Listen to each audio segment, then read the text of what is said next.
DAE miss a certain time in their life when everything was good before shit hit the fan? Miss it? How about I'll let you know when it happens. My life has never been drastically bad, but it's just been shit enough to have never been good for about 90% of my memorable life. I dated a wonderful woman for 4 years. Happiest days of my life. Fun. Laughs. Connection. And tons of wild sex. Then she left me. I feel like I went to Narnia then had to come back. I know this will sound a bit melodramatic. I think I missed the time before I existed. I didn't really understand. I knew life had its downs and downs. But it wasn't until I showed my partner my childhood pictures. There's one where I was almost 2. And she just started to cry.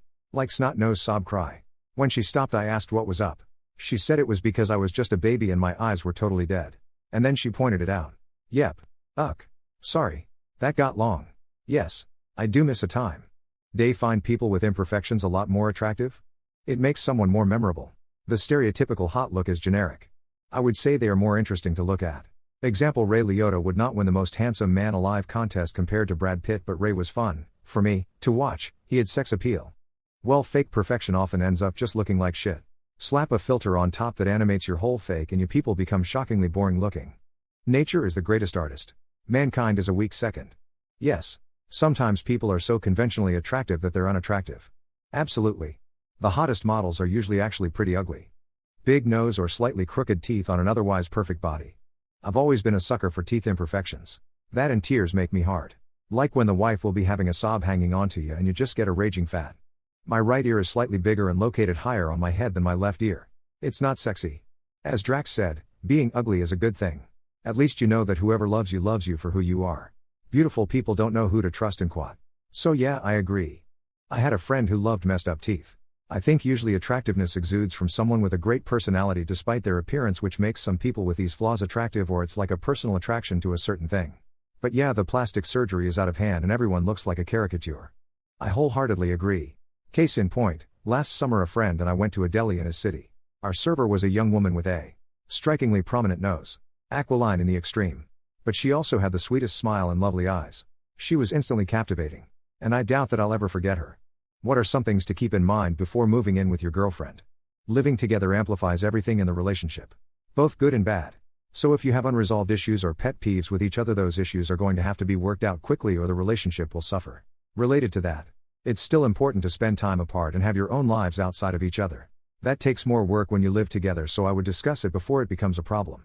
If you find yourselves arguing over stupid little things a lot or getting annoyed with each other, then you are probably spending too much time together.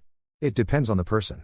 Like if they are afraid of darkness, you gotta be okay with keeping the place lit like heaven. If she panics too much, don't forget the towel. DDD. Well, basically the place has to feel like it feels good to live in it. Positive vibes everywhere and all.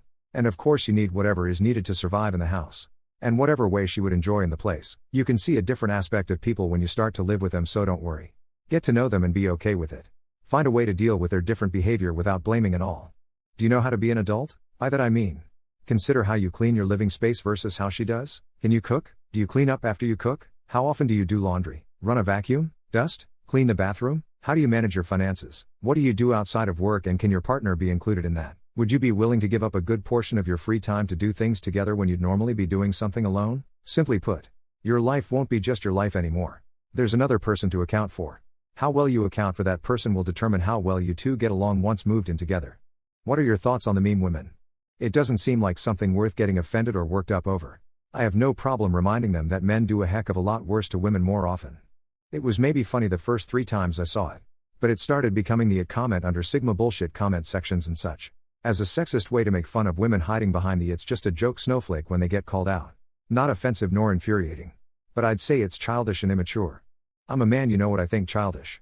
I don't know why it became a thing. There are some dumb women and men and there are smart ones too, so you can't generalize though, but these kids won't understand typical Gen Z humor. It's not funny and I don't find it offensive. It just makes me think that the person who used it probably doesn't have the ability to come up with anything more creative or interesting. Never seen it. Don't understand it from this post. Sounds like it's something dumb, and a way to gaslight people that you're not misogynistic. It's just a joke, you're imagining the disrespect, lighten up and quat. Who even applies meanings to these things? To me it means women like coffee. LOL. I don't even give it much weight at all. I mean, if you have to use pictures to try and make some point, then you're already not smart enough or brave enough to use your words. I don't know. It's exhausting. Maybe I'm just too old. Well, it being infuriating, funny or offensive acutely depends on the person. For me, I just enjoy it cause that's what we're meant to do where we're watching it. More often than not. Irascible people find it offensive or infuriating. The people who just wanna enjoy and seek for some fun on social media find it funny. P.S. This is just my opinion. I'm not trying to judge anyone on the basis of their characteristics.